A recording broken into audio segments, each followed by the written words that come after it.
over. Great. Well, Polina, thank you so much for coming on my podcast. I'm really looking forward to the conversation. Thank you, Tim. I'm excited to be here. Yeah, I wanted to start off by just jumping right into your work. You and I have spoken a little bit before recording through email and through Twitter, and I always like to give my guests a chance to really get to know you.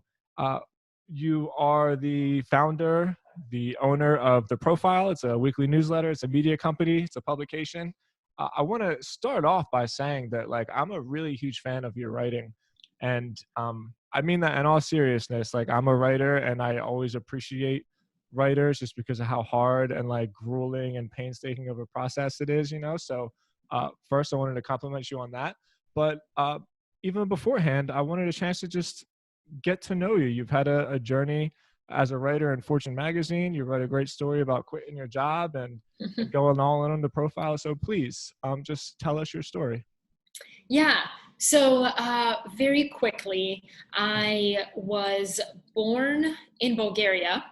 And in 1999, my dad won a green card to come to the United States. So we moved, of all places, to Atlanta, Georgia. And even as a kid, like, I still have little journals from when I was 6 years old Yeah, me where I too. wrote. Yeah.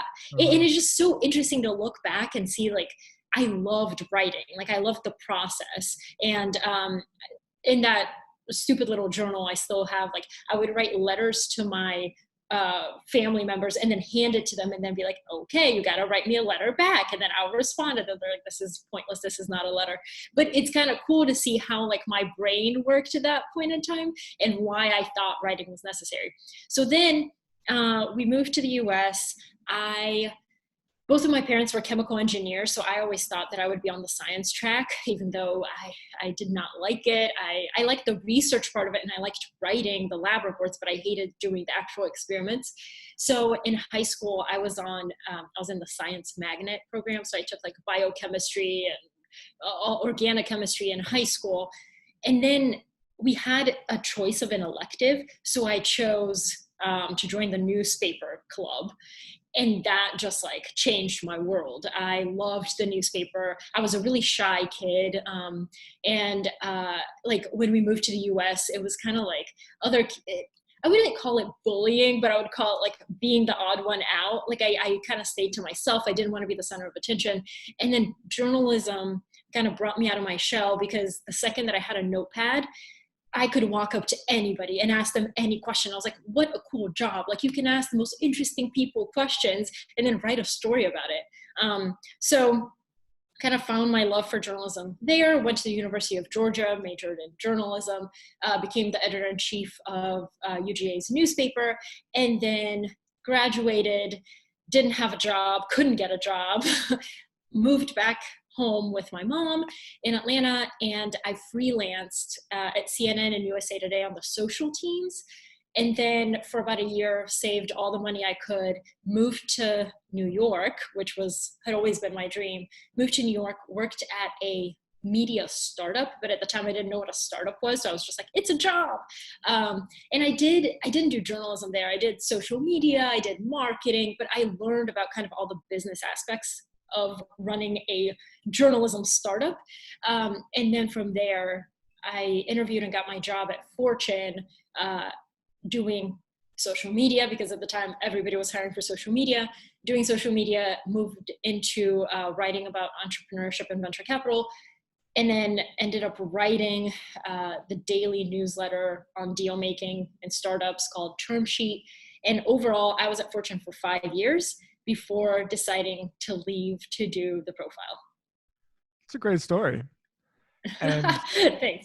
well, the thing that caught my attention there is there's always those moments, right, where like you have a plan in life and you have sort of like a trajectory, especially as a young person, where like you think you're going to go this direction and like, yeah, this makes sense, right? And then something happens that you never saw coming.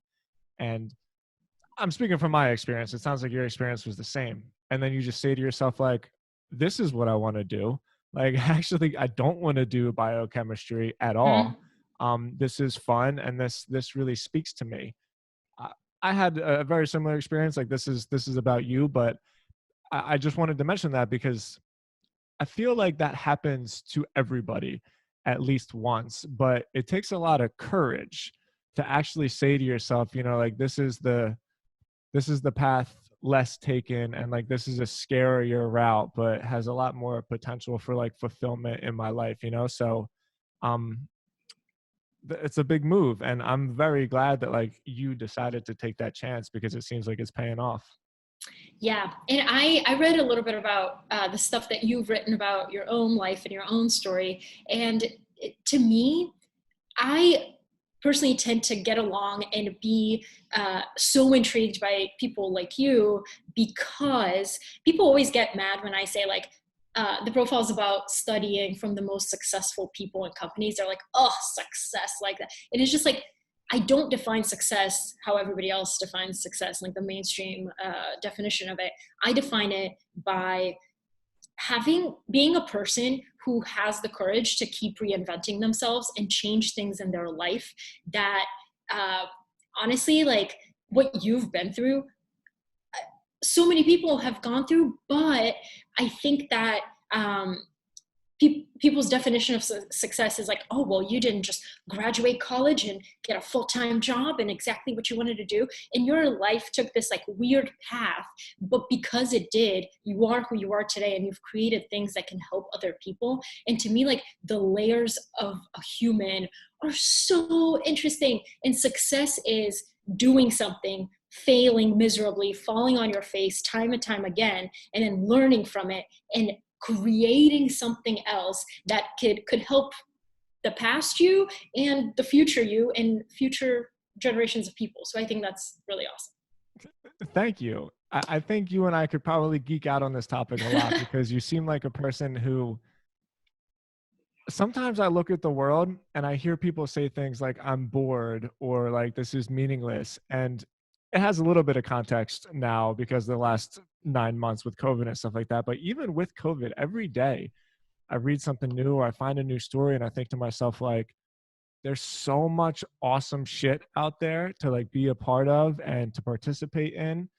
And like when I see you talking about that and like how animated and excited it makes you, I can, it seems that you feel the same way. Like there's only possibilities. Not to say that there's not challenges and like shit we need to figure out, but like, why not, right? Like, why not take a chance on yourself to do the things that make you feel alive inside? Yeah, when I was in college, I had to write a profile, and I was really struggling with it because the subject that I had, 17 or 18-year-old me was like, oh, like this person, I literally, they're so boring. So I went to my professor and I was like, listen, like literally this person is so boring, I can't do it. And he was like, there is no such thing as a boring person. They're only boring because you haven't asked them the right questions yet. And that just stayed with me because it's like, oh man, there's people who maybe more private, who don't, necessarily always talk about certain things, but you're never going to know about their story until you start asking questions, and until you like figure out like, oh my God, I can't believe this happened to you, or you did this. And to me, like that's the power of a profile, is that it shows the complexities of being human, and everybody has an interesting story. You just have to kind of discover it. Yeah, I want to stick on this topic a little bit. I want to talk more about the profile, and like I mean to get there, but Yeah, you yeah, just yeah. keep saying things that are so interesting. So you mentioned in like your writing career that you stuck with journalism, and your writing style is journalistic, right? Like there's different ways to write, and you mentioned profiles and you mentioned interviews and journalistic pieces. I've never been a journalistic writer. I don't even know exactly what that means. I think you know what I'm trying to say. But have you ever seen The Wire? You ever watched The I Wire? haven't Okay. actually. Well, there's in season 4 and 5 of The Wire, there's a big like journalism piece. And every time I look at it, I was watching it with my wife, I think like, man, that must have been so fun before the internet, when like newspapers and like stories and journalism was like the place to be. And there was those pits with all like these Hmm. stories flying around and notepads. I've always been like envious of those kind of writers that seek a story. When I write, I'm basically just expressing myself. I'm probably like overly philosophical and deep or whatever, but I have a hard time finding a story where it's like there's a story there and like I want to tell it. For me, it's like Yeah. I have something inside that like I want to express. So it seems like your writing style, like I said, is very much more journalistic, and I want to know a little bit more about like that process. Like, why do you get off on that so much? Yeah. So I actually I've struggled with this a lot because when I first started in journalism, to me, I had all these professors who I really looked up to, and they were very much like the reporter's reporter. They were like, you gotta, you have to stay objective. There's no Mm. room for opinion. You gotta present the facts, and the reader can make up their mind themselves versus you telling them what you think and where you come from and expressing all this stuff. And I completely believed that, and I completely abided by that. And it wasn't until I started writing Term Sheet at Fortune, which is the daily newsletter, and I was like, I'm just going to present the facts. You take what you will and you make up your mind. And then what you kind of realize, like the feedback I got was, well, I know the facts. I want to hear based on your experience covering the space. What do you think? Like they wanted more analysis than just straight up facts. To me, the beauty of a profile is that it's not only dependent on the subject being interviewed and the subject of the profile. If you and I went and did two different profiles on the same person, we would come away with different stories and pick up on different things based on our different experiences in life, right? And you would choose to highlight something else over another thing because of the way you see the world. So I think as long as people were honest about where they come from and why they have their certain biases, it's okay. What's not okay is what I see a lot in media these days, where it's like they're presenting opinion they're presenting opinion masquerading as facts. It's not fact. Like when you read a story or when you watch CNN or Fox or whatever you watch, that's not journalism. That's entertainment. And I really want people to understand that, because I think whenever you watch something or you read something, always look to the original source, where that journalist got that from. Because I think stories are fine, but there's so many ways to write a story that can change the way you view reality. And it's dangerous. So to me, it's like, I always thought like, oh, wow, journalists get to document history in real time, right? But over time, I'm more interested in profiles and the people, in learning from individuals than I am in like reading news stories from three different outlets that all have the same facts but tell me something completely different. 2020, man. Yeah. That bothers me too. And part of the reason why I'm so passionate about my podcast and about my own blog, and especially the work that we've been doing at Copy Blogger, is because I trust, how do I say this? The smaller independent media outlets that are more long tail, right? People Yep. like you and I that are just popping up over and over again. It democratizes the value of information. And I feel more informed now by getting my information from probably like 5 to 10 different smaller Yep. media outlets, and then being able to kind of combine the fact that there's a little bit of bias. It's not like overly intentional, right? It's just like in the context of that writer's experience. And then take some of this, take some of that, take this. I don't even want to say opinion, like this viewpoint, right? And put it all together to basically create my reality of the world. So Totally. why I think that it's so important to have these conversations is because as time goes on, more and more and more and more and more people are getting involved in the work that you and I are doing. And like, I think that even though it's scary, that's ultimately a good thing, because somehow like the truth and the value in content is going to shine through. Totally. Yeah. And that's the thing, like with all these newsletters, part of my worry is that it's actually going to further divide people, because suddenly you're not subscribing to one media organization. Suddenly you're subscribing to your favorite reporter at that organization.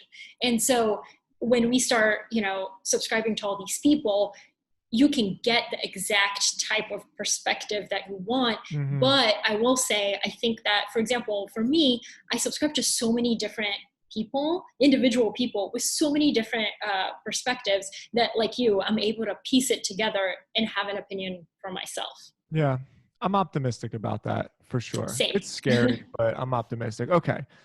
Let's talk specifically about the profile. Okay. You've already touched so much on it.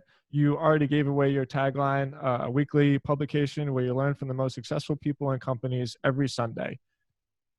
Other than the experience that you had leading up to that, like what was the catalyst of that moment where you said, like, this is an idea, this is an opening in the content market, let's call it, like, I'm going to go in on it? Yeah, so I actually started the profile in February of 2017, and I did it while still having a full-time job at Fortune. I never once thought that this newsletter would ever become a business that I would quit my job for to do full-time. Never in a million years. I just thought of it as something like, I get to do this on my downtime, and it's stuff that I myself am interested in. And that's it. Like there wasn't anything more to it. And then over time, I kept doing it. I haven't missed the Sunday since February 2017. So over time, you kind of earn people's trust. So the readers, I started having so many interesting conversations. And then in January of 2020, I started like more seriously thinking about like, what would, I didn't even start with what would the profile look like as a business. I started with, what would the profile look like if I had 100% of my time to pour into it? Because until then, I was working on it on the subway, in the evenings, on the weekends. It wasn't the majority of my time. So I just started like doing some thought experiments of like, what would this look like? And then, how sometimes when you have an idea or you start thinking about something or a question, all this stuff that just affirms what you're thinking pops up. So suddenly there was an article that I read that said like, you only need 100 true fans to have a really great business. You don't need 1,000 people. And I was just like, oh my God. So I started going down that rabbit hole and I could not get it out of my head. So in January, I was like, I'm just going to experiment. So I added 2 sections to see whether people would pay for something, for a newsletter. Right? As a reporter, I never saw people paying me for my work directly. The reader obviously never paid me directly for my work. So I still had this mentality of people don't pay for content. But Substack kept showing me that there were people who were willing to pay for high quality content. And so I started experimenting. I put up a paid version of the newsletter to see how many people would pay. And it wasn't a lot. It wasn't a lot at all. And I was just like, okay. But the people who did were the people who were like hyper engaged there from the beginning. Like I knew the majority of them. And then I was like, okay, well, that's interesting. But what if, and I got feedback from people. I originally set the price at $10 a month, $100 a year. And I got a lot of feedback like, I wouldn't pay for this at 100, but maybe 50. And I was like, that's interesting. So then I dropped it and it expanded, like more and more people were signing up. So then I was looking at the growth and I tried to do some math and back into it. Like my goal was, I just want to replace my salary. To me, success would mean replacing my salary in 1 year. And the way the growth was going, I just didn't think that was possible. But then what you fail to account for is that when you do this full time, you're going to spend all your time and energy trying to make it better, trying to, get it in front of more people. And that's exactly what happened. Like the chart, when I look at it from 2017 until 2020 is like, it's like a stepping stone. And then it literally goes up on March 20th, the day I quit my job. So it's just like, it just shows you that when you think about things, when you try to back into growth and math of like how much money you're going to make, you also have to account for the X factor, which is you doing it full time. Yeah. And focus.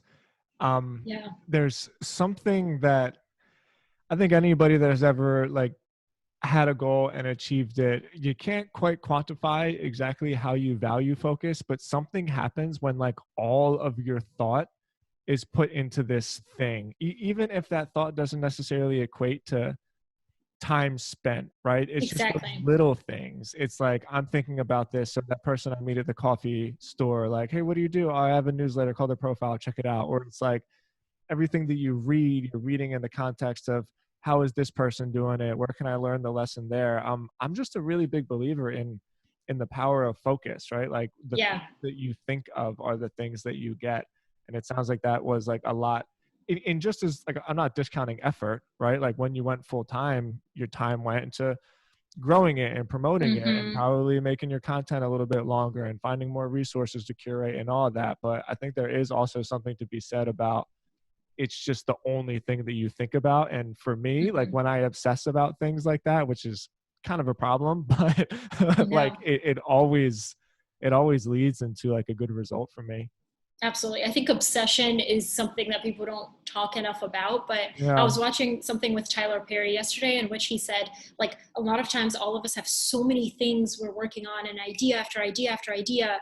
And he's like, it's like watering a garden, but then you have so many plants, you eventually like run out of water. And not like the plants don't get enough water because you're trying to water everything, whereas like if you had one plant and you pour your entire energy into it, like that thing will be the one that's, you know, brings you fruit in the future and all this stuff. And it just like the benefits of obsessing over one thing, I think, are much greater than diverting your focus all over the place. Me too. Okay, so let's talk a little bit about the audience. Like, who are you writing for, and what exactly are you trying to like? How are you trying to serve them? Yeah. So I love this question because Because it I changes all the time. it changes, but it's also like for me, it's never changed in the way that I know who the reader is. They're typically uh, it's like they range age and location and profession, but they're all really, really curious people who want to improve in some way. But when I write, the only person I write for, to be totally honest, is myself. Like I don't think about, ooh, what are they gonna say about this? And what's somebody gonna criticize on this? Like to me, it's, do I find this interesting? Do I feel like what I'm going to say someone else will find interesting or learn from? And if the answer is yes, I just do it. I don't have a particular person in mind when I'm writing. And I also never actually think about people reading my stuff, which is really weird, but I never do. And then when I publish it, I'm like, oh my God, people read this. The best piece of writing advice I ever got was to write for one person, or writing Mm, advice I ever got. Even little things like when I would write newsletters, I would do things like, "Hey everyone," or like, "How are you guys doing?" It's like, no, no, no. Like you mm, are writing for one person. So I started doing things like, "Hey you," or like, "What are you interesting. doing?" Just simple little things like that. It's a different relationship with the audience, but like you said, it's also a different relationship with myself Yeah. because in my mind, I think you is me, right? Like when I say you, I'm speaking to myself. That's that's something that I've definitely struggled with a little bit. Sorry about that fire engine. Oh, no. And and I am always looking to people like yourself that seem, your content is so polished, right? And Hmm. we spoke a lot about this in well through the email that I sent you. And like everything that you put together seems so purposeful, and every article has like a context to it. Like there's no randomness. The story that you write a lot of times is related to the other curated pieces that you put together. So is that because like you're interested in the stuff that you find, and so that's like your underlying baseline, or is that audience member still somebody that you're trying to reach through that content? Yeah, I first of all, thank you. I definitely don't think of it like that, which is great to hear that it looks polished and intentional. But Yeah. basically, the way I do things and the way I come up with ideas is I go on a lot of walks and I consume a lot of content. I was talking to James Clear one time, and he said that his writing always suffers if he doesn't read enough. So if he hasn't been reading a lot, his own writing suffers, which I find the same thing. So I try to listen to podcasts and go on walks, because now obviously nobody's on the subway. I don't have anywhere to go, and it's kind of fallen off the track in terms of listening to things. But when I do that, like for example, I recently this week published something on the creative process. That I had that idea about writing something about the creative process 3 weeks ago. And for the last 3 weeks, I've been talking to people, I've been thinking about it. And also, uh, as I watch things, I just like throw it into a Google Doc, just the link or my thought. Mm-hmm. And for example, in that piece, I have the creative process through the lens of three very different people. One is Lady A, they produce music. Their creative process is kind of different from Chef Grant Achatz, who's the head chef at Alinea, and he's super creative. And then that's also different from Casey Neistat, who like produces these really cool videos, and he thinks about it in a different way. But the whole idea is the most innovative people and the most creative people in the world, they revise, they ask questions that most normal people do not ask. For example, Grant Achatz, who he loves art. He's a chef, and he goes to a museum. He looks at a piece of art and he's like, why can't people eat off of this? Why are we constrained to the plate manufacturers who design plates and bowls and silverware? What if we ate off the tablecloth and it looks like a piece of art? And I think like some people would never think to ask that question. But like that kind of thing, I throw into this Google Doc, and then I sit and Tim, it's like, for me, it's like a puzzle. I really love jigsaw puzzles. So the way that I write is very much like putting together a jigsaw puzzle. I don't write top to bottom. Sometimes I start at the end and I write back. Sometimes I know exactly what I want the middle to say, but I don't know how I want to start it or end it. So it's just like kind of putting these things together and stitching it together. And I live by this quote that Malcolm Gladwell said. He said the most interesting books or art or food are the ones that leave an aftertaste. They're not perfectly blended together. It's the ones that you remember, the most memorable books, the most memorable pieces of art are ones that leave an aftertaste. So it's the same with people. The most interesting people aren't perfect. They tend to leave like something that sticks in your head and you're like, oh, you know? That is such a great quote. And my wife and I have this weird concept that we talk about sometimes. Do you remember the show Entourage? Yeah. Well, when they were doing the season finale, there was like the pre-finale where they kind of did, like the feel good interview thing. Mm-hmm. And I forget what the guy's name is. It'll come to me. The guy that played Ari Gold, he was driving in his car and he was talking about an experience that he had with when he was in theater class, and his grandmother told him endings matter. And it always stuck with him. And there's something about when he said it where it always stuck with me. And there's so many different instances where like a show or a book or a piece of content might be like really, really good, but it doesn't leave an aftertaste like you talked about. Like the Mm-hmm. ending doesn't really get you. It always reminds me of you ever read the book Stephen Pressfield, The War of Art? I haven't read it, but I've read excerpts of it.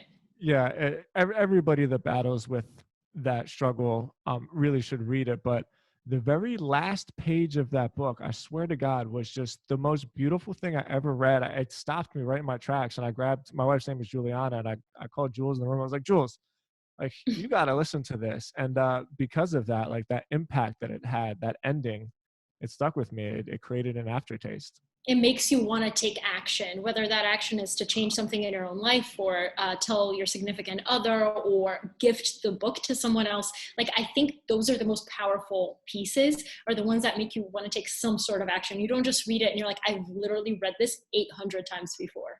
Mm. I really like talking to you. This is a great conversation. As much as I love sticking on like this artistic plane, I do also want to talk about sort of the business side of Mm-hmm. newsletters. You said that you have a subscription-based newsletter.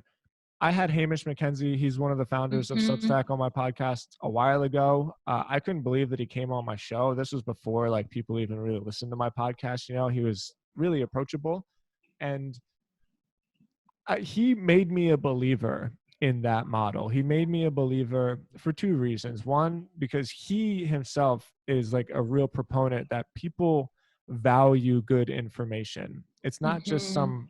some like esoteric shit that we pick up on the newspaper box and we throw away and we never think of again. Like, we need it. It's part of the human Yeah. experience. And he said he believed that people would be willing to pay for that. And it looks like he's right.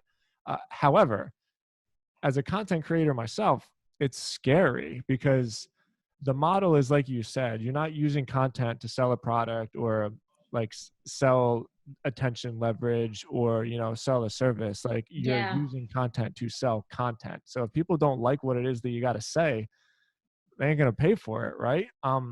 So first off, talk to me about the subscription model. Like, how does it work? And then also, how is your particular style? Like, are you all subscription based, or do you have a free content that leads to maybe like a higher level of subscription based? I know people want to know this question or this answer. Yeah. So fun story about Hamish. When I was thinking about leaving Fortune and starting to do the profile full time, I met him in this like coffee shop in New York. And I mean, Tim, I was all over the place. I was like, I don't know. And exactly what you just said, like, I think people want to pay for it, but like, what if they don't? And then what if I start and then everybody unsubscribes? And then like, I can't pay. It's just, I was going down this like rabbit hole. And he basically, it was just like tough love. He was just like, how old are you? And I was like, I'm 27. And he's like, oh my God, quit your job right now. I'll be mad if you don't. And he went on this tangent that basically made you realize, like, he told me about his own story and kind of how his life unfolded. And he was like, if there was one thing I wish I did is done that even sooner. Like, even, you know, he's like, when you're married and you have kids and you have a house and a mortgage, you're not going to want to be doing this. Do it now. If you fall flat on your face, do it now and like get it over with, basically. And it just kind of, it stuck with me, and I quit my job like the next week. But the point is that all those fears are fine. It's just combating them with reason and logic, because I'm the most risk averse person you probably ever meet. And part of that is like, we immigrated to the United States. I Yeah, you're saw an like, immigrant. yeah, I saw how horrible it was. I saw like my parents barely making ends meet. And to them and to me, it's like, if I ever got a stable job with benefits, with whatever, I'm staying there for the rest of my life. Like, I never thought, why would I take a risk? I saw how painful that can be, but also how rewarding, right?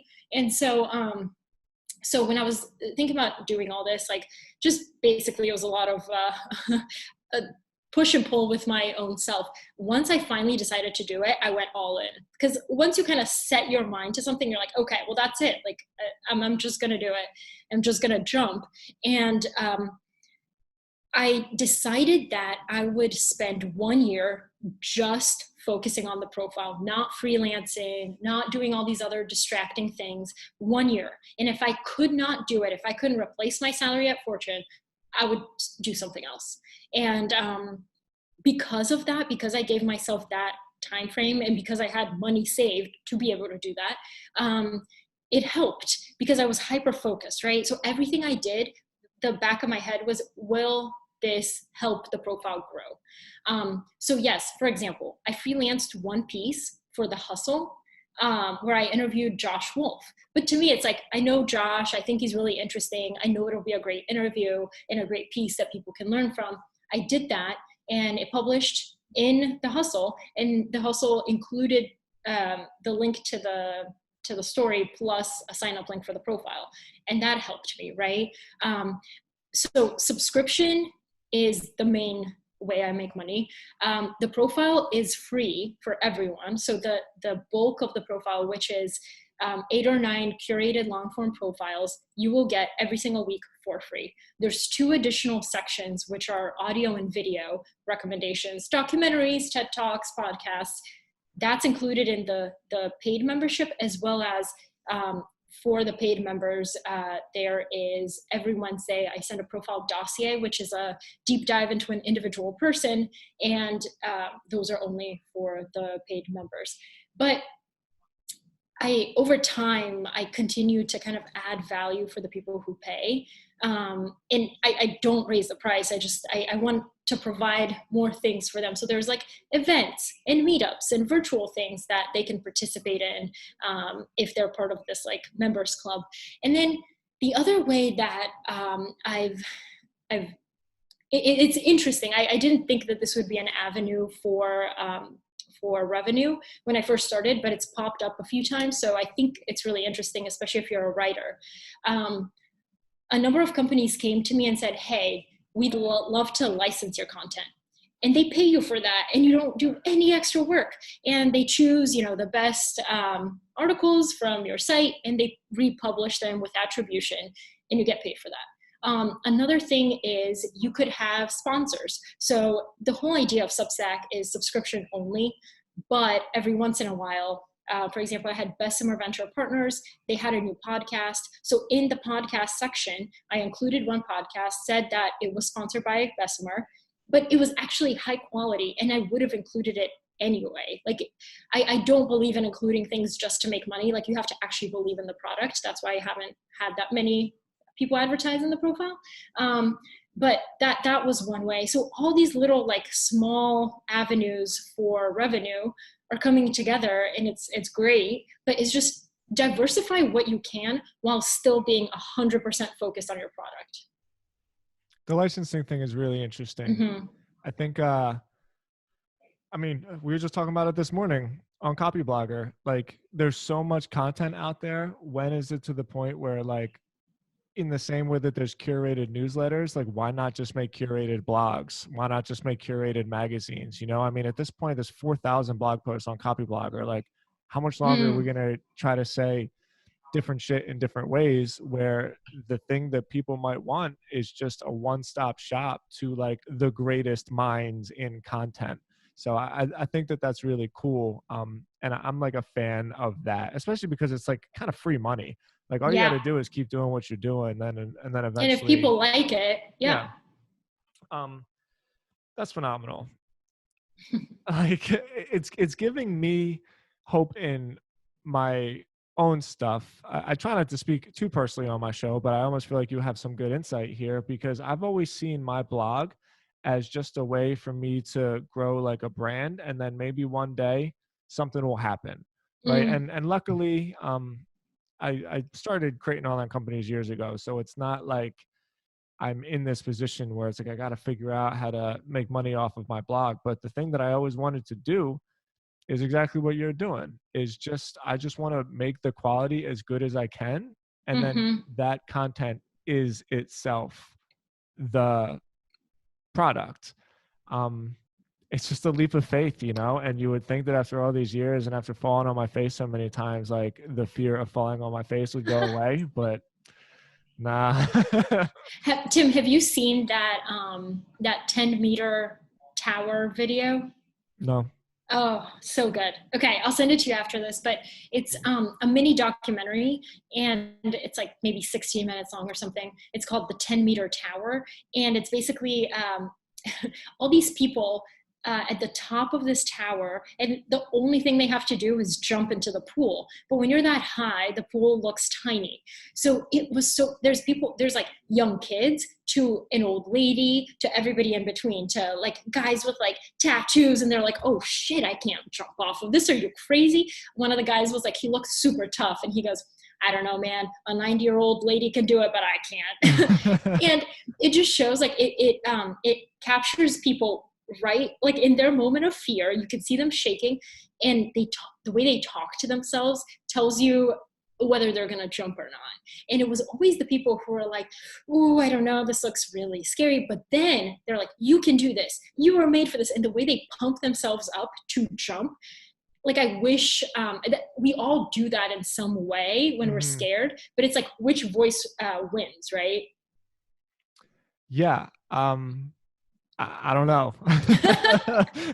Like it's almost embarrassing knowing that a couple of thousand people are going to listen to this and they're like, oh, come on, Tim, you got it. But I'm like, oh, shit. I don't know if I don't know. I want to give it a shot. Seriously. I, as much as I'm a fan of Substack, like a little bit of it is a technical issue for me just because I like having all of my content like on my own domain, Mm-hmm. and so that's something that I think about. But I mean, when I talk to you, I haven't stopped thinking about that conversation with Hamish really, like a year and a half later. Like it always gets to me. And I've done it a couple times and I put like member press on my site and I sold like 4 of them. And then I thought like, it's only 4 people. Nobody wants this. And then like I'll Mm, refund them their money and I'll fucking like take it down. yeah.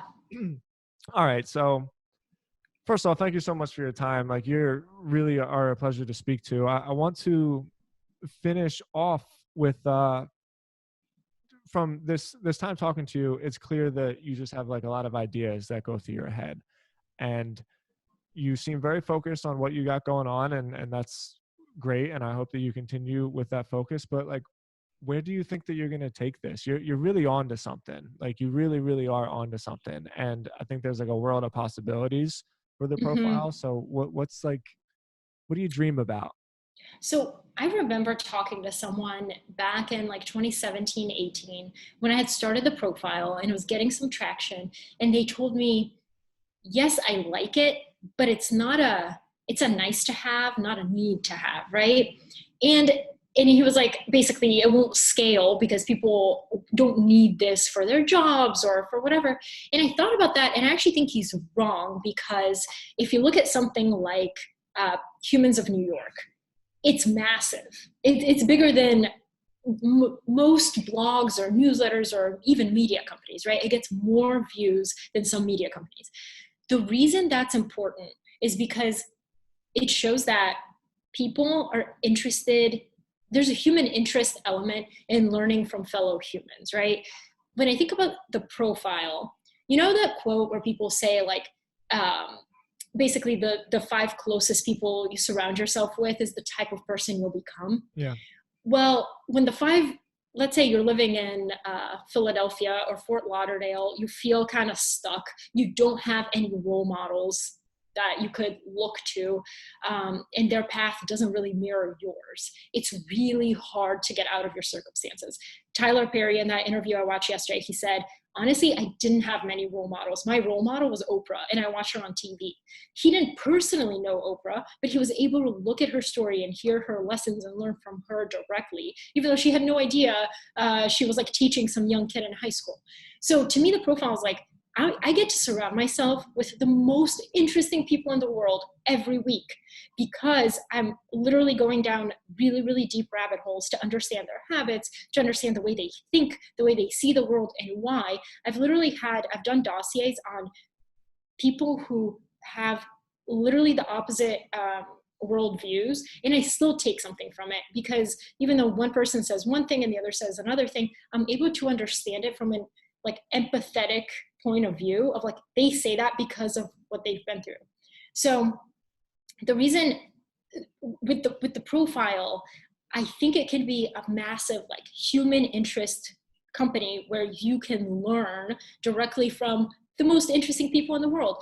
And I would argue that that is a need to have because you can take actionable tips and lessons without you yourself having to go through them. Here's the thing. So I actually thought about this after I did the profile dossier on Grant Achatz, who's the chef at Alinea, who thinks in a really non-conventional way. So my original vision for the profile was I want to write profiles and eventually, instead of curating them, have profile originals and slot those in, right? But then I started thinking about just like how Grant asked, why does food have to be in a plate? Why do we eat food out of a plate? Why do we read profiles? Like the thing to me is like we live in 2020. The magazine format is really outdated. Yes, people have experimented with adding video elements and audio elements and whatever. The main attraction is the text. And I think that I want to rethink completely what a profile is, right? How do we learn from this person? Yes, in their own words, but how do we like get to immerse ourselves in their journey and understand it intimately versus me reading an article about what they went through? Like, that's fine, but what's a better way to learn and what's a better way to understand their life? So part of it is still me figuring it out, but I think like asking those questions has led me down some really interesting thought patterns. Yeah, I think you're onto something there, and I'll kind of close with some insight here.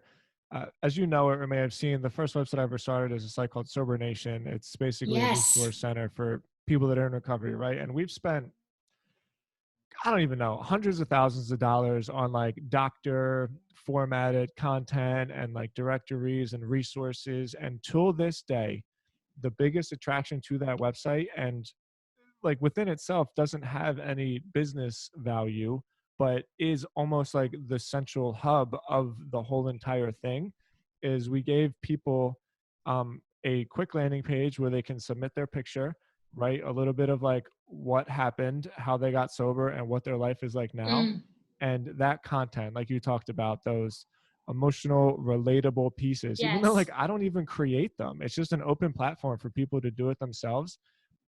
I think people need it, and it shows in how much that content gets shared. It shows in how much people reach out to each other after they read each other's stories. Like Hmm. when you said it's a want not a need, and you challenge that, or when your friend said that and you challenge that, Yeah. I just think that you're really onto it, because we need each other's stories. Like we need to lean on each other. And I think I see what you mean. It's difficult to see exactly where that's going to go, but you're getting there for sure. I think you're onto it. Thank you so much, Tim. I hope so, but I think it's very similar in terms of like for someone who has an addiction and they're trying, and it's like they until you reach them on an emotional level, it's very hard for someone to read a dry article about all the reasons you should probably stop drinking. But if it doesn't move you and if it doesn't make you want to take action, it's Yeah, pointless. it's an aftertaste. Exactly. Wow. I mean, Paulina, thank you so much for your time. This was honestly my favorite conversation I've had yet on my podcast. Like you were great. I feel like I learned so much from you. Uh, okay, readtheprofile.com. Yes. Polina Marinova, I think, Yeah. on Twitter. Yep. I'll have all of the show notes on my site, timstas.com, and the show notes on the podcast as well. Anything else you want to say before we sign off? That's it. I think you're a great interviewer. This was awesome. Thank you. I really appreciate it. We'll do this again. Let's keep in touch. Let's do it. Yeah.